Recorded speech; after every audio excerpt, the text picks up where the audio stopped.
Hello student, welcome to back my YouTube channel NK classes.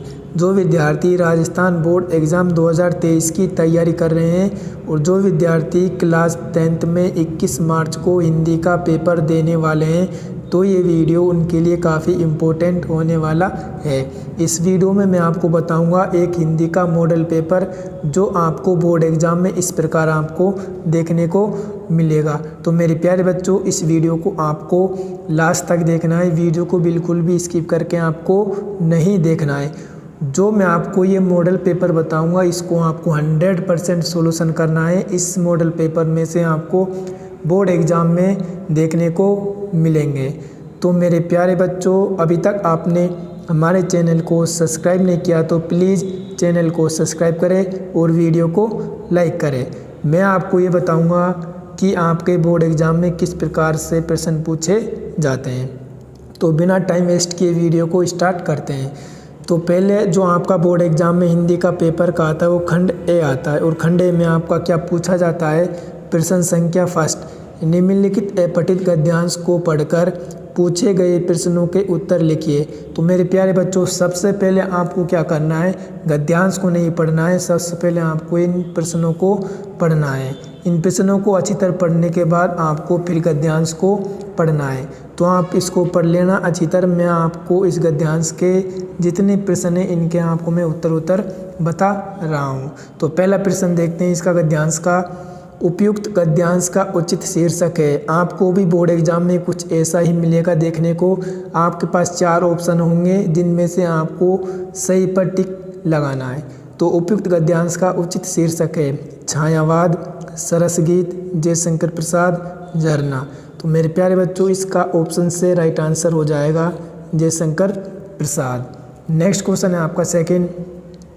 Prasad ji संबंधित है सुगनी साहू घराने से, कलवार घराने से, ठाकुर घराने में या हलदार घराने से। तो मेरे प्यारे बच्चों, इसका जो प्रसाद जी थे वो किस घर से थे, सुगनी साहू घराने से थे। उसके बाद आपका थर्ड प्रश्न है, प्रसाद जी ने सर्वप्रथम कौन सी भाषा में कविता लिखी। तो इसका ऑप्शन है आपका अवधी, ब्रज, राजस्थानी और हिंदी। तो मेरे प्यारे बच्चों, इसका आपका राइट आंसर हो जाएगा ऑप्शन बे, ब्रज भाषा में प्रसाद जी ने सर्वप्रथम भाषा लिखी। उसके बाद आपका नेक्स्ट प्रश्न है फोर्थ प्रश्न है आपका, निम्नलिखित में से कौन सी रचना जयशंकर प्रसाद की है। आंसू, झरना संगीत, लहर गीत, विदायनी। तो मेरे प्यारे बच्चों, इसका आपका राइट आंसर हो जाएगा ऑप्शन ए, आंसू। नेक्स्ट पांचवा प्रश्न है आपका, जयशंकर प्रसाद ने छायावाद का बीजारोपण किस रचना में किया। झरना, आंसू, लहर, कामायनी। तो इसका ऑप्शन है आपका राइट आंसर हो जाएगा झरना। तो मेरे प्यारे बच्चों, यह आपका खंड ए में कुछ अपठित गद्यांश के प्रश्न पूछे जाते हैं। तो बोर्ड एग्जाम में भी आपको कुछ ऐसे ही देखने को मिलेगा। उसके बाद इसमें नेक्स्ट बताता हूँ मैं आपको। उसके बाद ये आपका और में आता है, अथवा में आता है। तो इन दोनों में से आप कोई या तो फर्स्ट वाला कर सकते हो या आप सेकंड वाला।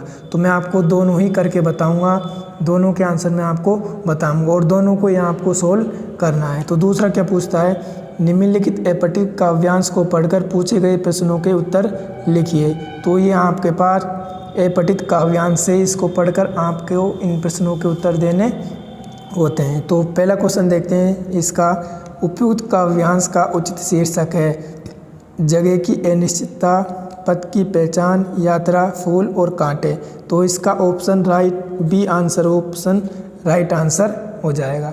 सेवंथ क्वेश्चन है आपका, बटोई शब्द का अर्थ है पथिक, मजदूर, नाविक, बाट जोहने वाला। तो इसका ऑप्शन ए आपका राइट आंसर हो जाएगा पथिक। आठवां प्रश्न है आपका, सुमन का पर्यायवाची युग्म है कुसुम, अनल, नभ, मंजूरी, दृग, निर्जन, फूल, पुष्प, प्रसून, कृषाणु, कंठक, पुष्प। तो इसका ऑप्शन से आपका राइट आंसर हो जाएगा।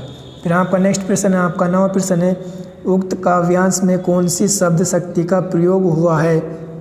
अभिगा, लक्षणा, व्यंजना, कोई नहीं। तो इसका ऑप्शन बी राइट आंसर हो जाएगा आपका लक्षणा। फिर आपका 10वां प्रश्न है आपका, प्रस्तुत काव्यांश में कंटकों के सर का अर्थ है दुख, सुख, रेगिस्तान और बगीचा। तो मेरे प्यारे बच्चों इसका आपका ऑप्शन है आपका राइट आंसर हो जाएगा।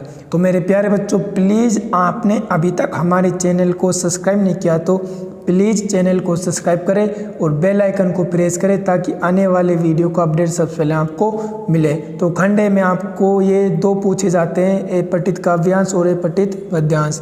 तो दोनों में से आप कोई एक कर सकते हो, तो मैंने आपको ये दोनों करके बताएं। उसके बाद आपका इसमें नेक्स्ट प्रश्न आपका 11वां, उनमें शब्द का अर्थ है प्रकाश, दीप्ति, उजाला, उपयुक्त सभी। तो ये इसका ऑप्शन दे आपका राइट आंसर हो जाएगा उपयुक्त सभी। फिर 12वां प्रश्न आपका जॉर्ज पंचम की नाक कहानी है व्यंग्यात्मक, संस्मरणात्मक, ऐतिहासिक, बाल, मनोवैज्ञानिक। तो इसका ऑप्शन ए आपका राइट आंसर हो जाएगा। ये आपके खंड ए के प्रश्न है पहला। और उसके बाद अब नेक्स्ट प्रश्न संख्या सेकंड आपकी निम्नलिखित रिक्त स्थानों की पूर्ति कीजिए। जो आपका सेकंड प्रश्न पूछा जाता है वो रिक्त स्थान से पूछा जाता है। तो पहला देखते हैं गाय, आदमी, पुस्तक आदि शब्द रिक्त स्थान संज्ञा का बोध कराते हैं। तो कौन कराते हैं? तो इसमें क्या आ जाएगा आपका जातिवाचक। तो पहले में आपका क्या आ जाएगा जातिवाचक। तो पहले में आपका आ जाएगा जातिवाचक। एक एक नंबर के प्रश्न आपके आते हैं। सेकंड आपका जिस सर्वनाम का प्रयोग के लिए किया जाता है उसे प्रश्नवाचक सर्वनाम कहते हैं। तो इसमें आ जाएगा आपका प्रश्न करने। तो प्रश्न, तो जिस सर्वनाम का प्रयोग प्रश्न करने के लिए किया जाता है उसे क्या बोलते हैं? प्रश्नवाचक सर्वनाम कहते हैं। थर्ड है आपका ऐसे शब्द जो संज्ञा सर्वनाम की विशेषता बतलाते हैं उन्हें क्या कहते हैं? विशेषण कहते हैं। तो इसमें आंसर क्या हो जाएगा आपका विशेषण कहते हैं। नेक्स्ट आपका फोर्थ एविकारी शब्द ही क्या कहलाते हैं? अव्यय कहलाते हैं। एविकारी शब्द ही क्या कहलाते हैं? अव्यय। तो इसमें क्या आ जाएगा आपका अव्यय। तो मेरे प्यारे बच्चों चैनल को सब्सक्राइब कर दीजिएगा और वीडियो को लाइक कर दीजिएगा। पांचवा प्रश्न आपका अनुज शब्द में अनु उपसर्ग है। तो अनुज शब्द में उपसर्ग क्या है? अनु। तो इसमें क्या आ जाएगा आपका अनु उपसर्ग है। छठा है आपका मानवता शब्द में मूल शब्द है। तो कौन है? मानव। तो इसका आंसर क्या हो जाएगा? मानव। तो सेकंड प्रश्न आपका रिक्त स्थान से पूछा जाता है। फिर आपका उसके बाद थर्ड प्रश्न पूछा जाता है आपका बोर्ड एग्जाम में निम्नलिखित अति लघुआत्मक प्रश्नों के उत्तर लगभग 20 शब्दों में लिखिए। इन प्रश्नों के उत्तर आपको 20 शब्दों में लिखने हैं। ये आपके सारे एक एक प्रश्न के आपके आते हैं। पहला आपका व्यंजन संधि की परिभाषा लिखिए। तो आपको व्यंजन संधि की परिभाषा लिखनी है। तत्पुरुष समाज के 2 उदाहरण लिखिए। तो तत्पुरुष समाज के 2 उदाहरण कौन कौन से? पहला तो क्या है? गुरु दक्षिणा और सेकंड क्या है आपका? राजपुत्र। तो ये आपका सेकंड के 2 हो गए, गुरु दक्षिणा और राजपुत्र। जैसी करनी वैसी भरनी लोकोक्ति का वाक्य प्रयोग लिखिए। आपका जो ये फोर्थ क्वेश्चन है इसमें आपको लोकोक्तियों का वाक्य प्रयोग करना है। तो इसमें आप कर लेना। तो ये आपके को प्रश्न संख्या थर्ड में कितने क्वेश्चन पूछे जाते हैं? टोटल 12। तो इन 12 को आपको अच्छी तरह कॉपी में हल कर लेना है। तो ये एक एक नंबर के आपके पूछे जाते हैं। फिर आपको मैं नेक्स्ट बताता हूँ प्रश्न संख्या जो आपका नेक्स्ट खंड आता है आपका वो बे का आता है। बे में आपसे क्या पूछा जाता है मेरे प्यारे बच्चों?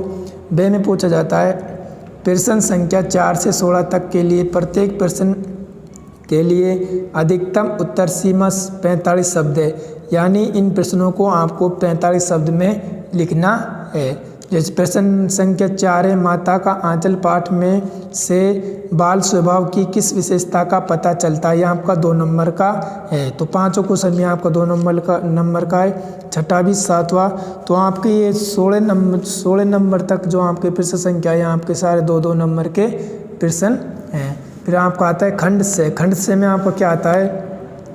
निम्नलिखित पठित गद्यांश की से प्रसंग व्याख्या कीजिए। ये आपके कुछ अपठित गद्यांश आते हैं, पठित गद्यांश आते हैं। इन गद्यांशों को पढ़कर आपको से प्रसंग इनकी व्याख्या लिखनी है। तो 2 आते हैं, 2 में से आपको एक पर लिख सकते हो। इस प्रकार आपका जो 18वां प्रश्न आता है, निम्नलिखित पठित पद्यांश की से प्रसंग व्याख्या कीजिए। तो ये आपके 2 आते हैं, तो दोनों में से आप कोई भी एक कर सकते हो। फिर 19वां प्रश्न है आपका, लक्ष्मण व परशुराम के मध्य हुए संवाद का उदाहरण सहित लिखिए। तो ये आपके 1900 क्वेश्चन 2 आते हैं, अथवा में तो एक कर लेना और आप कमेंट करके बता देना, मैं आपको हिंदी के मोस्ट इम्पोर्टेंट क्वेश्चन के ऊपर एक वीडियो बना दूंगा।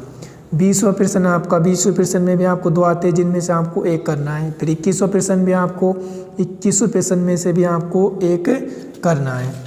उसके बाद आपका जो आता है 21वें प्रश्न में आपके निबंध आते हैं। निबंध में आपके जैसे मेरे प्रिय नेता के ऊपर मेरी अविस्मरणीय यात्रा, उसके बाद राजस्थान के मेले, ये कुछ 21वें प्रश्न में निबंध आते हैं, तो एक करना होता है आपको।